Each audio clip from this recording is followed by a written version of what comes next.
Celebramos hoy la conversión del apóstol San Pablo, así que por hoy interrumpimos la lectura continuada que estamos haciendo de los libros de Samuel. Y precisamente nos vamos a otro Saúl, Saulo de Tarso, también de la tribu de Benjamín. Si Saúl, el rey que hemos visto en los últimos días antes del rey David, era un rey autónomo, pues hoy vemos a otro Saúl de la tribu de Benjamín que quiere hacer las cosas para Dios, pero no lo que Dios quiere hasta que cae del caballo, aunque sabemos que la Sagrada Escritura no habla de ningún caballo, pero siempre la tradición le ha gustado representar y usamos esta expresión en lenguaje coloquial, el caerse del caballo, como recuerdo de aquella conversión, de aquella gracia tumbativa de Jesús resucitado que se muestra a Saulo de Tarso. Es tan importante esta conversión, ya sabemos que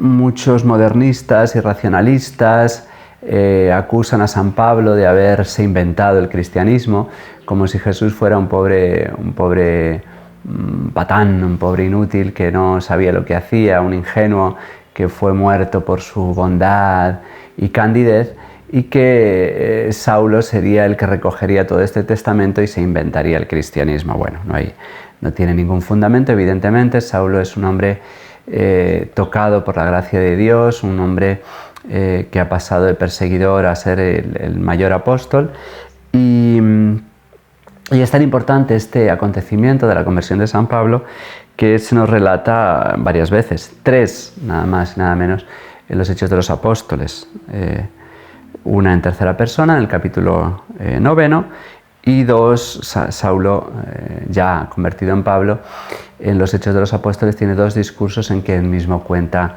su conversión, en el capítulo 22 y en el 26 de los Hechos. Pero además en sus cartas siempre, con mucha frecuencia, habla de este acontecimiento que transformó su vida. En la carta de Corintios, en el capítulo 15, después de narrar la lista de aquellos que han visto a Jesús resucitado, no tiene ningún empacho en decir que él también es testigo de la resurrección.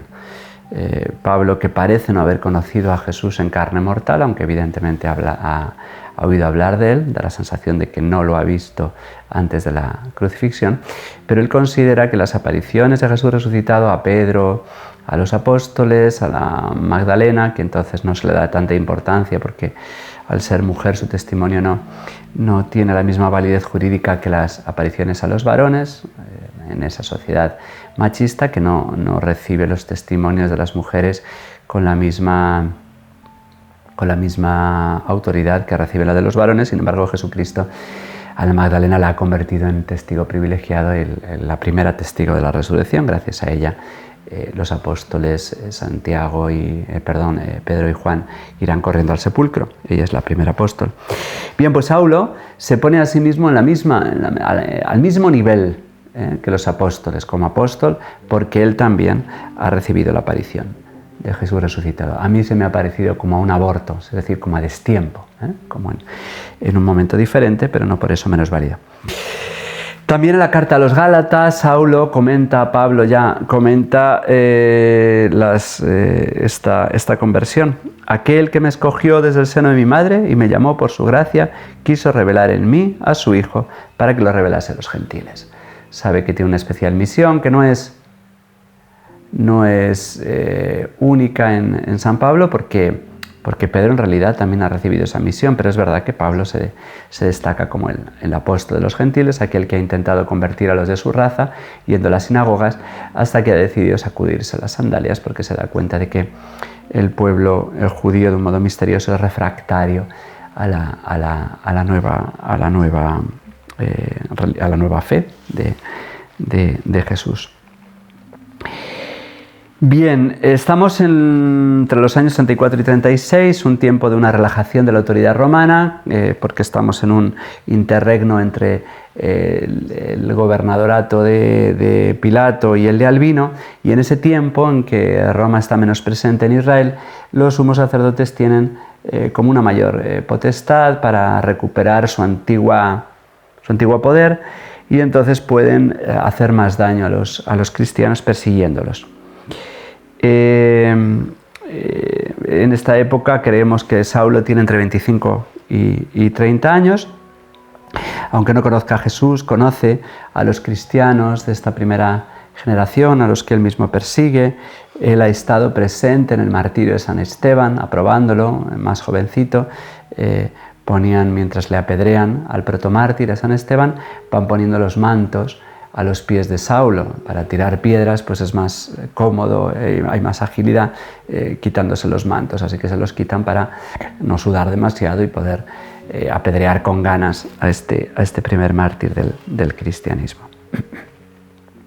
Saulo es un perseguidor obstinado, es imposible que su aparición sea una sugestión, ¿no? porque no está en las condiciones aptas para una sugestión, está en dirección contraria a lo que él va a recibir. Y ya digo que pasa de perseguidor obstinado a gran evangelizador. Vamos con el capítulo 9 de los Hechos de los Apóstoles, que son los que se pueden leer hoy. Hoy se nos da en la liturgia la opción de leer el capítulo 9 o el capítulo 22, una narración en tercera persona o en primera persona. Vamos a elegir en primer lugar algunos versículos del capítulo 9, que dice que Saulo respiraba amenazas de muerte contra los discípulos del Señor. Él mismo en Gálatas dirá: yo con saña perseguía terriblemente a la iglesia de Dios y la devastaba. El daño que hizo Saulo a esta iglesia primitiva era aterrador por su celo farisaico. En los Hechos de los Apóstoles, el capítulo 22, hablando de él en tercera persona, es San Lucas el que nos dice. San Lucas es un discípulo de Pablo, cuenta lo que le ha estado oyendo a lo largo de varios años de catequesis, y dice que perseguía a muerte, encadenando y encarcelando a los cristianos. En el discurso de los Hechos de los Apóstoles 26 dice: yo me creí obligado a combatir por todos los medios el nombre de Jesús Nazareno. No solo a los cristianos, sino su nombre, su persona. Encarcelé a muchos de los santos, y cuando se les quitaba la vida, yo di mi voto, castigándolos, obligándolos a blasfemar, enfureciéndome sobremanera contra ellos. Es esta ferocidad que respira Saulo en su falso celo farisaico contra la fe verdadera. Bien, pues va hacia Damasco. Damasco está al norte de Israel, es la capital de Siria, que entonces también era una provincia sometida a Roma. Y entonces, tras lograr expulsar a los cristianos de Jerusalén, va a Siria, a Damasco está una semana de camino de Jerusalén, y quiere ir con la autoridad del sumo sacerdote. Así que le pide cartas para que las sinagogas de Damasco le permitan ir contra estos cristianos que al principio continúan yendo a las sinagogas, van a la sinagoga el sábado a hacer lo que supone la primera parte de nuestra misa, la liturgia de la palabra, van a escuchar la palabra de Dios, y después al anochecer, del sábado al domingo, en sus casas, en sus domus, allí tienen lo que nosotros llamamos la liturgia de la eucarística, la segunda parte de la misa como la conocemos hoy. Bien, pues tiene permiso para ir a Damasco, a las sinagogas, autorizándole a traer presos a Jerusalén a todos los que perseguían el nuevo camino. Así se llama la fe cristiana, el camino de Cristo, el nuevo camino. Y en este viaje, ya cerca de Damasco, de repente, dice el texto sagrado, que una luz celeste lo envolvió con su resplandor. Cayó en tierra y oyó una voz en arameo, dice los Hechos 26, en su lengua materna, que le habla. Saulo él es de Tarso, entonces conoce muy bien la cultura griega. Tiene nacionalidad romana porque los de Tarso, en Cilicia, en Asia Menor, por acontecimientos históricos, se les concede la misma condición que a los romanos, pero es este personaje privilegiado que pertenece a las tres culturas, ¿no? Griega, romana y judía. Saulo oye en su propia lengua aramaica: Saulo, Saulo, ¿por qué me persigues? Expresión extraña, él está persiguiendo a los cristianos, pero él ha dicho también que está persiguiendo el nombre de Cristo. ¿Por qué me persigues? ¿Quién eres, Señor? Soy Jesús a quien tú persigues. Esto es muy bonito porque Jesús se identifica con su iglesia. El daño que se hace a la iglesia, Jesús lo considera como un daño hecho a él. Y al revés, los favores que se nos hacen por ser discípulos del Señor, a Él se los hacemos. Soy Jesús a quien tú persigues, levántate, entra en la ciudad y allí te dirán lo que tienes que hacer. Sus compañeros habían oído la luz, pero habían visto la luz, pero no oían la voz, no veían a nadie. Saulo se levanta ciego por el exceso de luz, queda cegado, una experiencia en la fe, y lo llevan de la mano hasta Damasco, donde estuvo 3 días ciego, sin comer ni beber, por la impresión o a lo mejor ayunando por la nueva experiencia. También hay una aparición a Ananías. Según la tradición, este Ananías, una tradición siria de Damasco, dice que este Ananías es uno de los 72 enviados por el Señor para predicar. Y a este Ananías le dan el susto de su vida. A este anciano le dice: vete a la calle mayor, a la calle recta, casa de Judas, y pregunta por un tal Saulo de Tarso. Está orando y te ha visto para que le imponga las manos y para que recobre la vista.